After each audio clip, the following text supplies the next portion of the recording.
হজরত এখন ইনশাআল্লাহ নসিহত করবেন।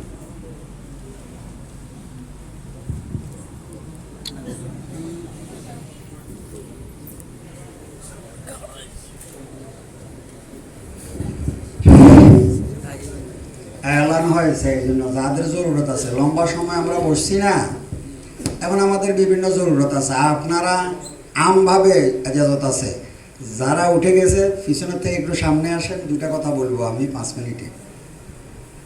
বলেন, আসেন সামনে, জায়গা পূরণ করেন। আলহামদুলিল্লাহ, লম্বা সময় আমাদের আলোচনা হয়েছে বিভিন্ন দিক নির্দেশনামূলক, যে কথাগুলো আমাদের মনের খোরাক ছিল এবং প্রয়োজনও ছিল।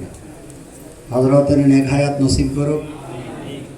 উনি বিভিন্ন দিক নির্দেশনায় বিভিন্ন সাইড নিয়ে কথা বলছেন, এক সাইডে না, সবগুলা মিলে কে কতটুকু আয়ত্ত করতে পারছি সেটা হইল ব্যাপার।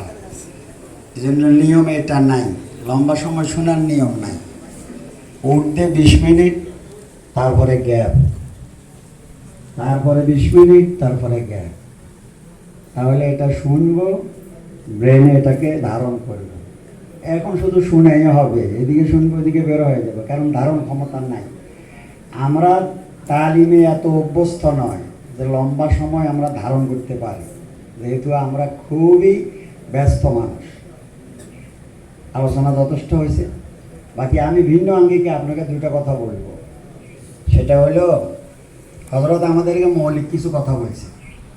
তার মধ্যে প্রথম বলছে আমরা ওয়ারেস। বলেন কি? কার ওয়ারেস? আমরা নবীর ওয়ারেস। এটা তো আমি জিজ্ঞাসা করছি আমরা কি, আপনি বললেন আমরা নবীর ওয়ারেস। এটা আমার মনে হয় আমার দৃষ্টতা হয়েছে। কেন কথা, এই কথাটা বুঝেন একটু।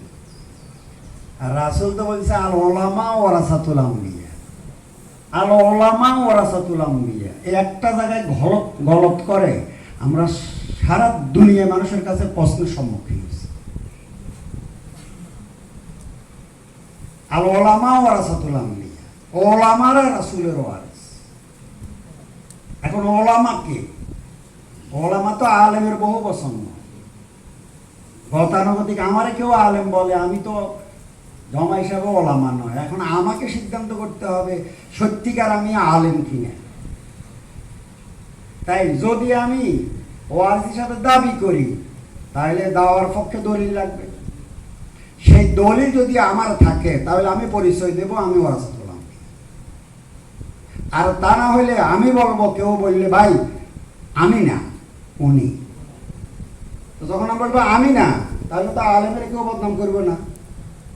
আরে ভাই আমি কথাটা বুঝতে পারি না আপনার। আমি বলবো ভাই আমি না তো ইনি, তো উনি তো ফুলের মতো ফসফটিত গোলাপ। ঠিক আছে,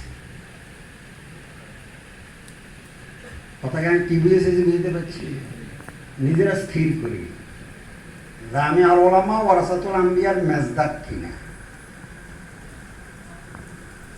আর যদি না হয়ে থাকি, 10 জনে বলে 10 জনে, তাহলে আমি হওয়ার চেষ্টা করি।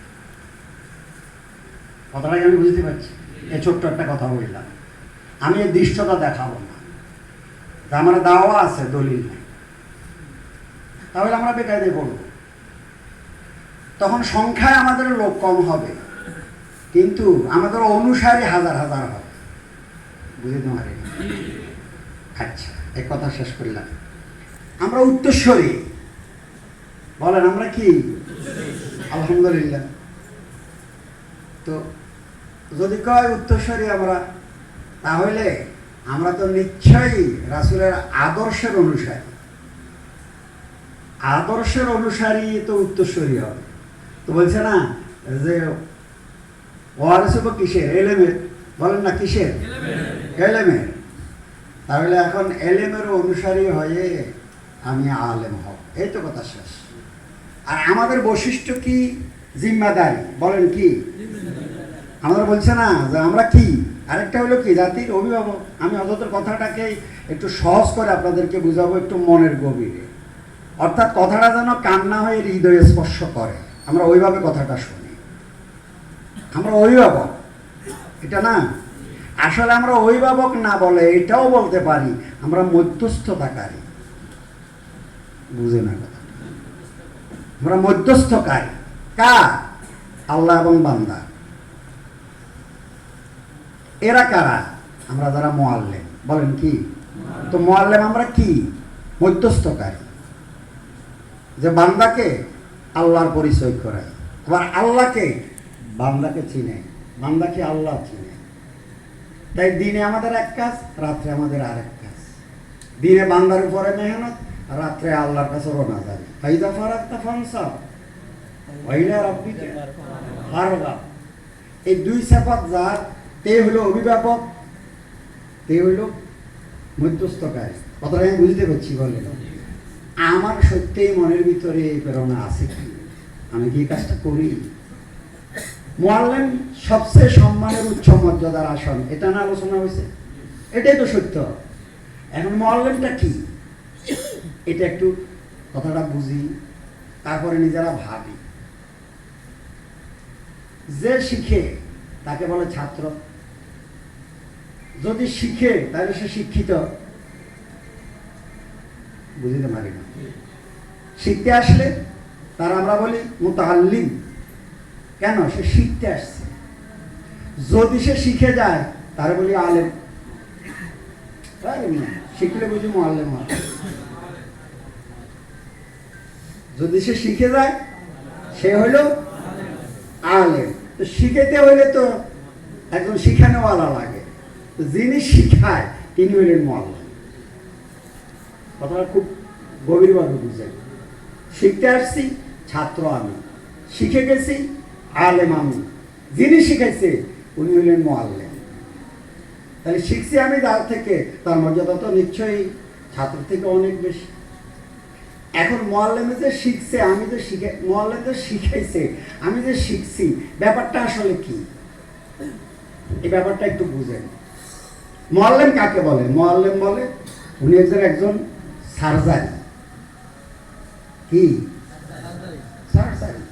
এখানে কিচ্ছু নাই, এখানে কিছু ঢুকায়, অন্ধকার জ্ঞানের আলো দেয়।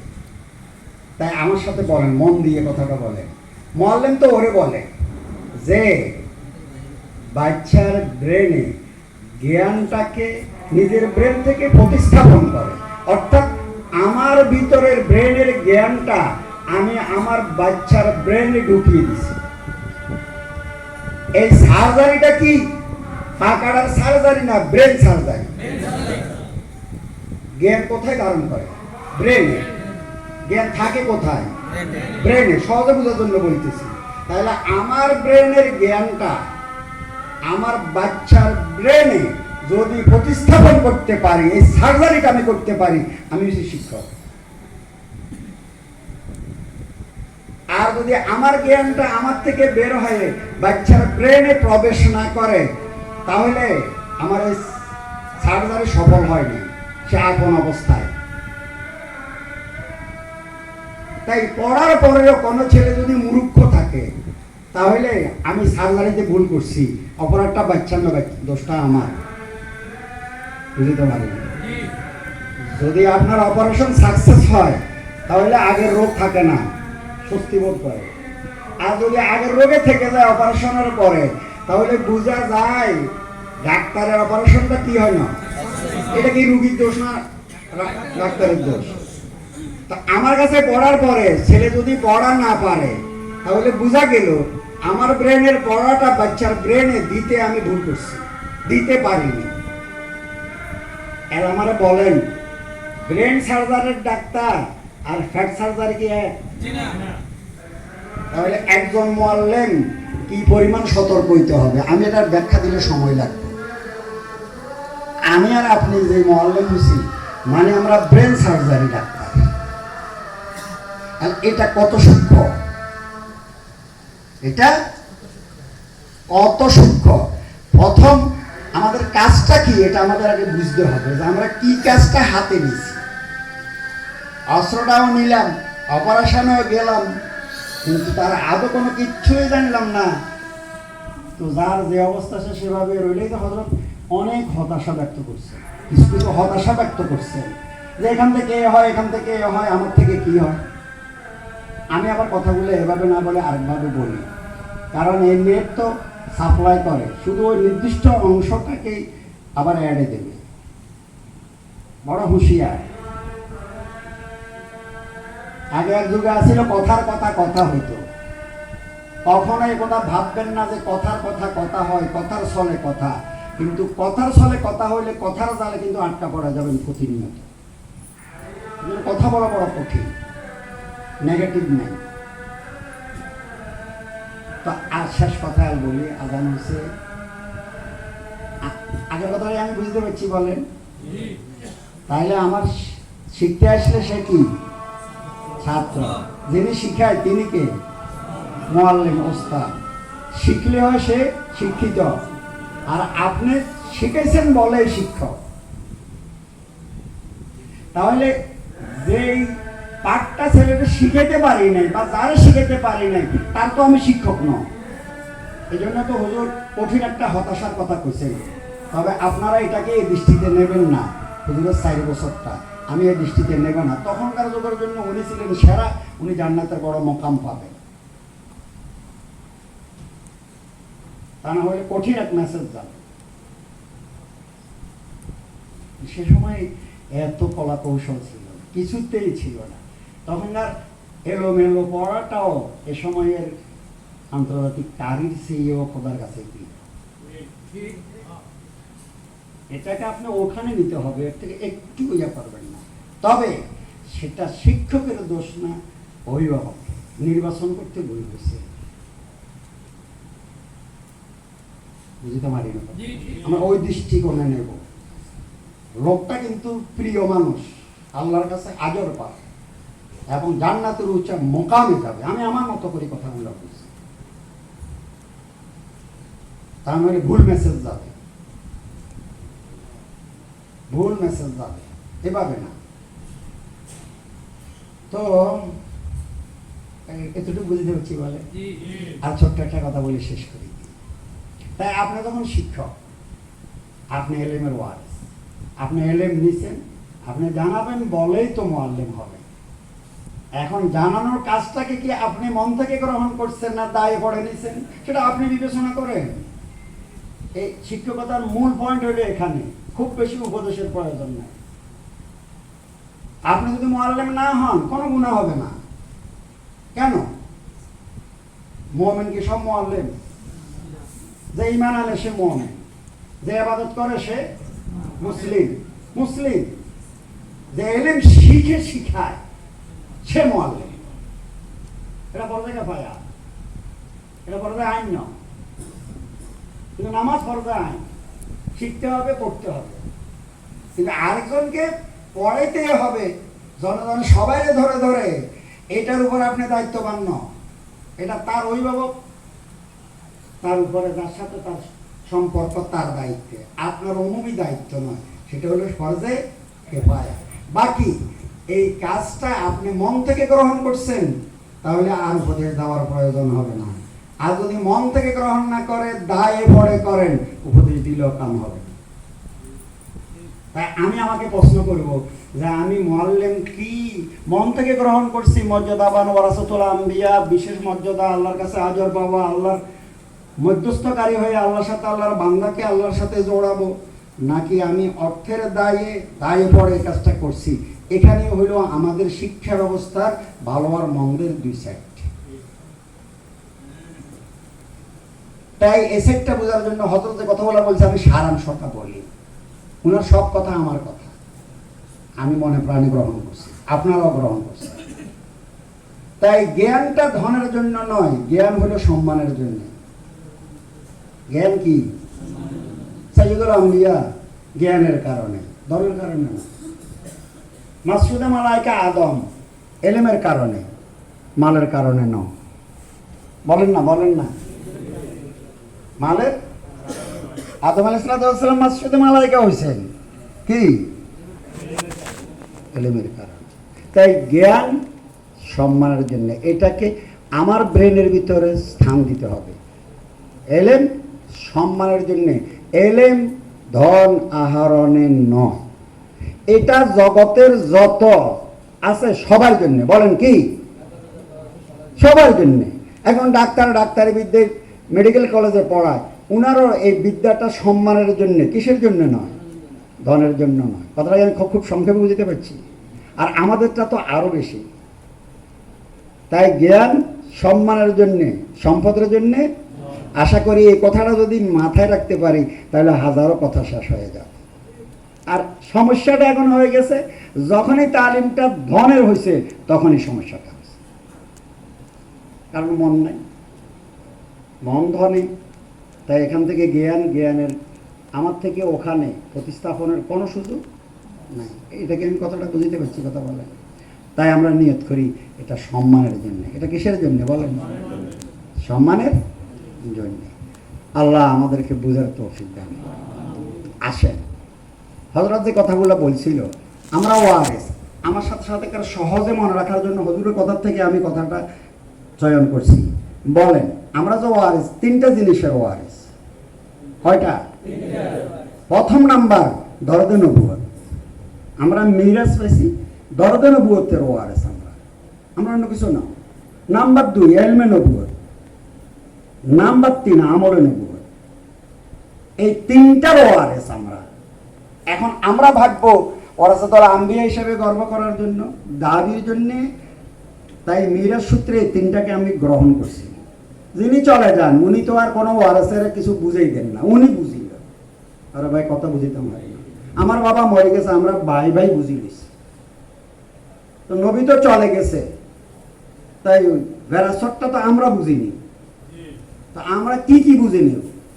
দরদে নবুয়ত বলেন, ইলমে নবুয়ত, আমলে নবুয়ত। তাই কোনটার কদ্দুরা এখানের যে আন্দাজে হয়েছে মর্যাদা তার সে আন্দাজ হয়েছে। ফমান আখাযা ওয়া আখাযা বিহাযা। আপনি আপনার মতো করে আপনি ভাবেন আপনাদের দরদ কত। তাই এই তিন কামে, তিনটা গুণে আমাদের তিনটা কাম ন্যস্ত হয়েছে। খুব সহজ করি কথাটা বলি। এই তিন বেরাসতে কাম কয়টা হয়েছে? তিনটা। তাই আমাদের প্রত্যেকটা মুআল্লিমের তিনটা কাম। প্রথম কাম আমার সাথে বল, খুব সহজ করি, জোড়ানো। জোড়ানো। বাচ্চারা যদি আমার সাথে ম্যাচিং করতে না পারে তো তার পড়াবো কিভাবে? তাই আমাদের পড়ানোটা প্রথম কাম না, আমাদের প্রথম কাম হইল জোড়ানো। তো জোড়াইতে মায়া লাগে, কথা কয় না? মায়া দিয়ে জোড়াইতে হয়, মায়া ছাড়া জোড়ানি হয় না। এই জন্য রাসূল রাহমাতুল্লাহ লিল আলামিন আছিলেন, আর রহমান আল্লামাল কোরআন হয়েছে। আপনি আর মায়ার মুক্ত প্রতীক হইতে হবে, তাহলে আপনার মুআল্লিমের প্রথম ধাপটা পুরো হবে। এই জন্য যারা মেজাজি, ওদের তো আব্দুল কাদের জিলানী রহমাতুল্লাহ আলাইহির একটা ইয়া আছে, উনি এটার আহলে ইলম বর্ণনা করে। যার মেজাজ আছে তাকে আহলে ইলম বলবা না, কখনো না। কেন? কোরআন তো আগুনে পানি ঢালছে, আর সে কোরআন নিয়ে মেজাজ দেখাইছে। সে তো কোরআনের আহাল ন, বুঝতে পারি না কথা। তাই এগুলো কথাগুলো আমরা ভাবি। তাই আমার মেজাজ থাকলে আমি আহলে ইলমের নয়, আহলে কোরআনের নয়, মুআল্লিম কোত্থেকে হব? দরদে নবুয়ত। নাম্বার 2 আমার ইলম। বলেন কি? ইলম। যখন আমি ইলম থাকলেই তো ওখানে পাঠাবো, তো যে আমারে না থাকে পরিমাণ মতো, তো আমি দেব কি? এখানে আমার কোনো সমস্যা আছে কিনা আমি এটা দেখব, আমি দেখব। তাই মুআল্লিম বলছে না, সবচেয়ে দুর্বল ছেলেটা আমার প্রিয় হবে। যার ইলম থাকে তার দুর্বল ছেলেটাই সবচেয়ে বেশি প্রিয় লাগে। কেন? এটাই তো আমার ডাক্তারির নিয়ম, হইল মুমূর্ষু রোগীরে সুস্থ করে। এই দুর্বল ছেলেটাকে পড়ানোর আগ্রহ, এই হিম্মত, এই জজবা যার থাকে তাকেই সঠিক ডাক্তার বলা হয়। এই জন্য আমরা যারা পড়াইতে যাই, বড়রা বলছেন যে মোতালা 3 বার করতে হয়। কবার? আমি কবার করি পড়াইতে যাই আমি মুআল্লিম? 3 বার। 1 নাম্বার মোতালা, এটা হলো মোতালায়ে ফাহাম, আমি বুঝি কিনা। নাম্বার 2 বুঝার পরে নিশ্চিত হয়ে মোতালায়ে ফাহাম, বুঝাইবার যোগ্যতা আমার আছে কিনা। বুঝে এক জিনিস, বুঝানো আমি আবার নিজে গবেষণা করি, আমি বুঝাইতে পারবো। নাম্বার 3 মোতালায়ে তাসহিলে ফাহাম, বুঝাইতে পারবো জহিনেরে, জকিরে, মেধাবীরে, কিন্তু ওই মুমূর্ষ রোগী, গরিব, জয়ীব, গভীরটাকে বুঝাইতে পারবো কিনা। তাই আমার মতালা করে আমার বুঝের তাসিলে ফাম সহজ বুদ্ধ করা, মানে কত সহজ বুঝিতে পারে। এই 3 কাম আমি করি কিনা, যদি করি তাহলে আমি মুআল্লিম, যদি না করি তাহলে তো আমি মুআল্লিমে নও। কথাটা ঠিক আছে? তো আল্লাহ আমাদের বুঝার তৌফিক দান করে। এখানে শেষ করলাম, যেহেতু আমাদের মুরব্বী আসছেন। নাম্বার 3 কাম, এটা পড়ানো, পড়াইতে এইভাবে, ঠিক আছে না? নাম্বার 3 গড়ানো। বলেন কি? গড়ানো কার দায়িত্বে? মুআল্লিমের তালিম তরবিয়ত, তালিমের মধ্যে তরবিয়ত ওতপ্রোতভাবে জড়িত। তাই পড়ানো, গড়ানো। বলেন কি? গড়াইতে আমল লাগে, এই জন্য জড়াইতে দরদে নবুয়ত লাগে, পড়াইতে ইলমে নবুয়ত লাগবে, গড়াইতে আমলে নবুয়ত লাগবে। তাই আমার আমল যে আন্দাজা হবে, মুআল্লিমের নকশা ওই আন্দাজা হবে। বাচ্চা আল্লাহ আমাদেরকে বুঝার তৌফিক দান। আমাদের মুরব্বীরা আসছে, কথা তো হয়, আমরা তো আসি, মুরব্বীরা কিছু কথা বলবে, তারপরে তো কথা।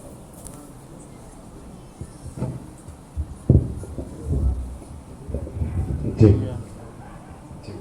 আলহামদুলিল্লাহ।